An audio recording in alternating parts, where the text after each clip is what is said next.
Hi there. This week, I want to talk about teaching and learning and partnering with your kids. You're going to have to reframe how you look at this whole teaching learning dynamic. Lots of times parents say, I want their learning to be inspiring, but I keep falling back on the ways that I learned in school. What am I supposed to do? We want this educational experience to be creative and full of excitement. But even when we start out that way, that familiar school approach pops up and makes you begin to question it all. Worries about staying caught up or if they're learning enough come flooding in and crowd out all those fragile little thoughts of creativity and discovery. It's okay. You're learning something new. All of your life up to this point, you've been conditioned to keep conforming and believing in the fallacy that there's only one right way to learn. But that's what we're here to help you offset, right? So let's jump into the ideas that trip up people a lot. First, you don't need to teach. You don't need to plan. You don't even need to have excellent follow through. I know, shocking, right? You've probably been beating yourself up over that one for quite a while. But unschooling embraces spontaneity. So if you're an in the moment kind of person, that's exactly what your kids are going to need from you. They need you to meet them where they are each day, wherever that might be.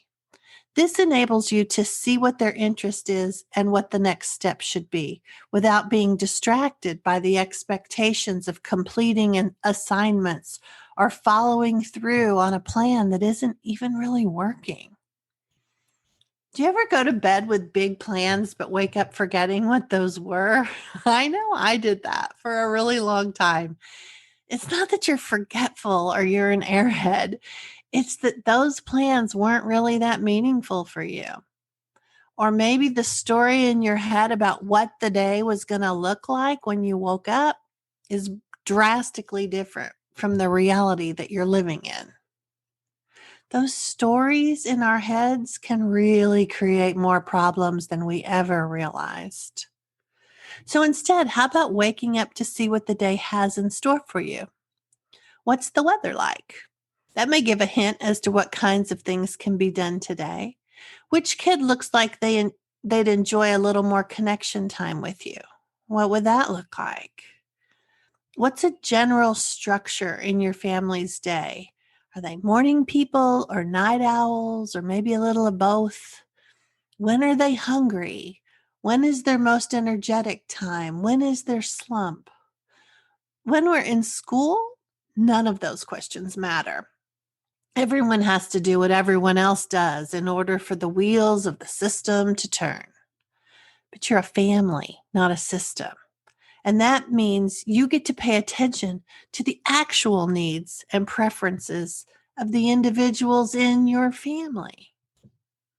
So schools throw around words like individualizing the learning and the experience, but that's a drop in the bucket compared to what families can do when it comes to individualizing. So instead of thinking in terms of school academics, that's so limiting. What do they enjoy? What do they want to do? How would they like their days to go? The learning will happen as they're doing these things. It's unavoidable. When we want to get better at something, we discover we may need more skills or more competence. And then that directs our next moves. Humans enjoy challenging themselves. It's just that we can't always see what's going on in someone else's brain, and we don't really know what part of that particular activity is more challenging than another, or maybe which they simply have to tolerate to get to the outcome they're looking for. But those are good skills to develop. And as long as you remember that learning is an inevitable byproduct of living immersed in your daily activities. Plus they'll have that added advantage that they're acquiring confidence in their own abilities to direct their course in life. They'll get opportunities to practice seeking out the resources they need to get what they need from their lives. That's the start of all of that. This also may help you feel better about the idea of the activity they're engaging in. You might consider it fluff or not of any real consequence for their life, or maybe even a waste of time. But those soft skills that they're acquiring are very important. Again, not always something we can witness or check a box, but their capabilities they will take with them into another activity that may or may not even be related to where they first picked up that skill. So I can hear your questions.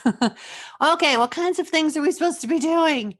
What if they never stop playing whatever it is? Lego, My Little Pony, Minecraft. Well, your lives are not going to look like school. That's the bottom line. It might look more like Saturday or a summer vacation that never ended. The kids aren't going to reach over for a textbook after a certain appropriate number of weeks of decompression. That was never the point of deschooling. Life doesn't really divide itself up into neat and tidy subjects. That only happens in school, and your kids don't go there anymore. So instead of focusing on doing math and reading and history and spelling and stuff like that, unschoolers focus on interests, and that's how their days fill up. And then, if fear still has a hold of you and you're still knee deep in your own deschooling, you can look at their activities and make mental notes of the subjects that weave throughout them. It's usually not limited to one, like in a classroom, but it's more like multiple subjects weaving together, sometimes heavier in one area than in another. It's kind of like the thread in a tapestry. So I have a PDF for you that lists out a few everyday activities just to bring these to the front of your mind and help you recognize that these activities hold the learning that's happening without any major orchestration on your part. You'll need to be available, a resource finder, a tour guide, a person to help make ideas sparkle from time to time, but you're going to have more of a supporting role than a teacher role. So I created a worksheet page for you to fill out as you're thinking about this child standing right in front of you. You don't need a book about what your third grader needs to know. Your real live, nuanced, curious child is standing right in front of you, giving you all the data you need. And now it's up to you to notice. So that's the plan for this week. Are you ready to dive in? It really isn't difficult. It's just about reframing some of these concepts. So I'll be back to talk with you again. And until then, enjoy your unschooling adventure.